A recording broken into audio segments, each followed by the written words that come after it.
নমস্কার, কেমন আছেন আপনারা সবাই? আশা করছি আপনারা সকলে খুব ভালো আছেন এবং সুস্থ আছেন। একটু আড্ডার একটি নতুন ব্লগে আপনাদের জানাই অনেক অনেক স্বাগত। আজ সকালে ওই 5:30 মতন বাজে এখন, তো উঠে পড়েছি। আর গাছগুলোতে এত সুন্দর ফুল ফুটে আছে যে একদম চোখ আমার জুড়িয়ে যাচ্ছে। মনে হচ্ছে যেন গাছেই থাক, তুলবো না, তাই অল্প কয়েকটা করে ফুল তুলে নিলাম। ঠাকুরের কাছেও তো ফুল দিতে হবে, আর বাকি ফুল গাছেই রেখে দিলাম। গাছের ফুলটা গাছেতেই কিন্তু অনেক সুন্দর লাগে। এই জবা ফুলও কিন্তু অনেক রকমের হয়। এই জবা ফুলটা দেখুন, এটা হচ্ছে লাল রঙের পঞ্চমুখী জবা। আবার একটা ওই গোলাপি রঙের পঞ্চমুখী জবাও কিন্তু হয়, ওটা তো আপনাদের দেখালামই। ইস, মনটা না খারাপ হয়ে গেল। ওই যে কাঞ্চন ফুলটা তুলতে গিয়ে অনেক কটা কুঁড়িও ছিঁড়ে ফেলেছি। কাল ফুল হতো। এই দেখুন, এটা হলো গোলাপি রঙের পঞ্চমুখী জবা। এটা জানলা থেকেই আজকে পেয়ে গেছি। ওই যে দুটো পেয়ে গেছি, আবার একটা নয়। অন্যদিন তো একটা করে পাই, আজ কিন্তু সাপে বর হয়েছে, দুটো পেয়েছি। মনটা তো একদম খুশি খুশি। দেখুন, আপনাদেরও খুব ভালো লাগবে। জবা, কাঞ্চন, ধুতুরা, অনেক রকমের ফুল। আর তো আছে সাদা রঙের ছোট টগর ফুল। চলুন, ফুল টুল তো হয়ে গেছে তোলা, এবার রান্নাঘরে চলে যায়। রান্নাটা এখন না বসালেই সময় আবার কমপ্লিট করতে পারবো না। প্রথমেই আগে ফ্রিজ থেকে মাছটা বের করে নিলাম। মাছটা একটু নরম হোক, মানে ওই বরফের মতন শক্ত হয়ে আছে। দেখেছেন কত বড় বড় পুঁটি মাছ? এগুলো এগুলো হচ্ছে সরপুঁটি। দেখুন এক একটা কত বড় বড়। আমার বর তো বলেছে যে এগুলো আমাকে দুটো ভাজাও করে দিও, তাই আজকে ওর জন্য দুটো মাছ ভাজাও করব। আর করব এই মাছ দিয়ে বেগুন, পটল, আলু দিয়ে একটা চচ্চড়ি। খেতে কিন্তু অসম্ভব সুন্দর হয়। আর জানেন, এই বড় পুঁটি মাছগুলো সব কটার পেটে ডিম ছিল। অসম্ভব সুন্দর খেতে হয়েছিল কিন্তু রান্নাটা। আপনারাও কিন্তু এইরকম করে একবার চেষ্টা করে দেখবেন। আর পুঁটি মাছ না থাকলে ওই মৌরলা, চুনো পুঁটি যাই থাকুক না কেন, সেরকম ছোটো মাছ দিয়ে করলেও কিন্তু খুব ভালো লাগবে।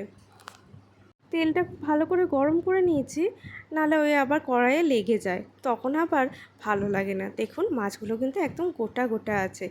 আর ওই কড়াইয়ের তেলে একটু নুন দিয়ে দিয়েছিলাম। এই যে বাকি মাছগুলো এবার দিয়ে দিচ্ছি।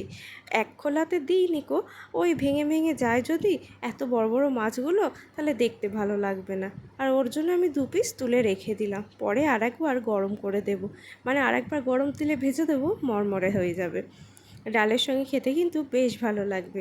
এবার ওই মাছের ঝালটাতে দেওয়ার জন্য ওই যে মাছের মতনই সাইজে লম্বা লম্বা করে আলু কেটে নিয়েছি, তো আলুটা ভাজতে দিয়ে দিয়েছি। আলুটা একটু সেদ্ধ হতে সময় লাগুক, তারপরে আমি বেগুন, পটল, টমেটো, পেঁয়াজ সব দিয়ে দেব। তো আলুটা একটু এবার ভাজা হোক। আর এদিকে আমি ওই যে পটল, বেগুন, পেঁয়াজ, টমেটো এগুলো কেটে নিই। কালকে গাছ থেকে এই বেগুনটা তুলে এনেছিলাম, তো অর্ধেকটা রাত্রেবেলা ভাজা করেছিলাম, আর এই অর্ধেকটা রেখে দিয়েছি। এই যে আজকে এটা এই মাছের চচ্চড়িটায় দিয়ে দেব। মাছগুলো যেমন সাইজ লম্বা লম্বা, ওই লম্বা লম্বা শেপেই কিন্তু এগুলো সব কাটাকুটি করতে হবে। আসলে তরকারি রান্নাটা কিন্তু কেবলমাত্র রান্নার ওপর নির্ভর করে না, সবজি কাটা, মশলা বাটা সব কিছুর ওপরেই নির্ভর করে। এই রেসিপিটা কিন্তু আমি আমার মায়ের থেকে শিখেছি। মানে মাকে আগেই জিজ্ঞাসা করে নিয়েছিলাম যে এই মাছগুলো আমি কিভাবে রান্না করব। তো মা বলে দিয়েছিল। ঝিঙেটা নেই, তবে ঝিঙেটা দিলেও কিন্তু বেশ ভালো লাগবে। তো চলুন আমি এদিকে কাটাকাটিগুলো করে নিই। একটা সময় ছিল যে এই সময়টা কেবলমাত্র নিজের পছন্দ অপছন্দের খাবারগুলোর কথাই কিন্তু মাথায় আসতো। শুধুমাত্র খাবার না, মানে নিজের পছন্দের যে কোনো জিনিস। কিন্তু সংসারে আসার পরে প্রত্যেকটা মানুষের পছন্দ অপছন্দ সব কিছু মাথায় রাখতে হয়। এই যেমন এই ছোটো মাছ খেতে আমি খুব একটা ভালোবাসি না, কিন্তু আমার হাজব্যান্ড এই ছোটো মাছ খেতে কিন্তু খুব ভালোবাসে। ওই বড় মাছ, চর্বিওয়ালা মাছ ও একদমই খেতে চায় না।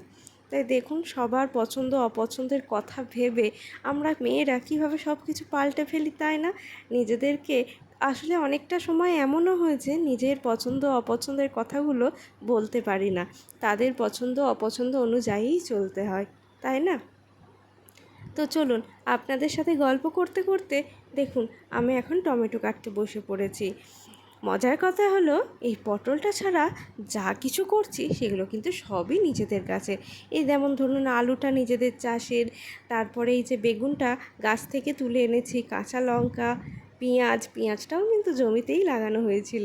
সব কিছু, কেবলমাত্র পটলটা কেনা, তাই এর স্বাদ হয়েছিল কিন্তু আরও অনেক সুন্দর। এই যে আমার সব কিছু কাটা হয়ে গেছে, আর ওই যে লাল লাল কাঁচা লঙ্কা মানে পাকা লঙ্কা, এগুলো কিন্তু গাছের। দেখুন আমি সব কিছু সুন্দর করে ওই লম্বা লম্বা করে কেটে নিয়েছি। আর এদিকে আমার আলুটাও ভাজা হয়ে গেছে। এবার তেলে কালো জিরে ফোড়ন দিয়ে যা কেটে রেখেছিলাম সমস্ত কিছু একবারে দিয়ে দেব। এবার ওই একটু নুন হলুদ দিয়ে ঢাকা চাপা দিয়ে একটু সেদ্ধ হতে দেব। ওই বেশি সেদ্ধ হতে সময় লাগবে না, কারণ পটল, বেগুন, টমেটো, পেঁয়াজ এগুলো সেদ্ধ হতে বেশি সময় লাগে না। দেখুন আমার এদিকে সেদ্ধ হয়ে গেছে।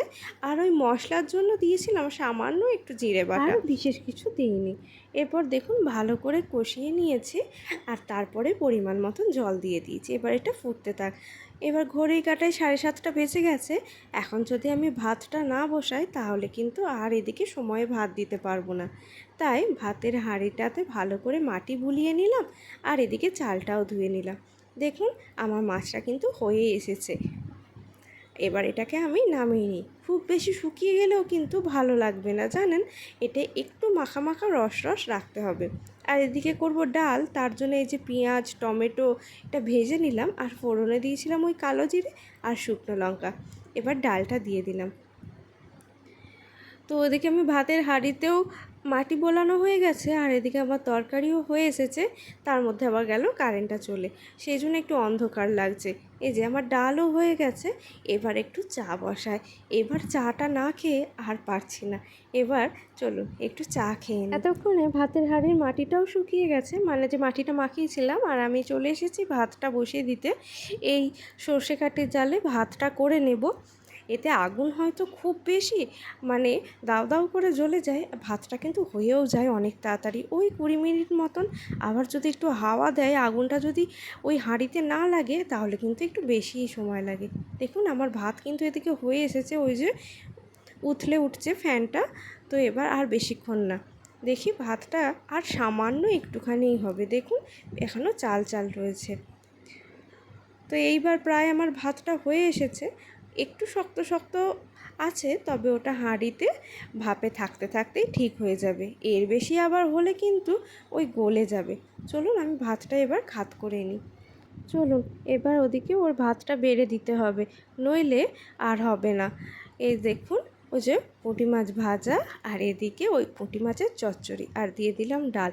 খেয়ে বললো অসম্ভব সুন্দর হয়েছে। এরকম ধোঁয়া ওঠা গরম ভাত আর এই তরকারি অসম্ভব সুন্দর হয়েছে। ওই যে ওদিকে পুচুও চলে এসছে, ও কাকার সাথে একটু মাছ ভাজা খেলো, কারণ এখন সকালবেলা ও তো আর ভাত খেতে পারবে না। তো এরপর স্নান সেরে চলে এসেছি ঠাকুর ঘরে।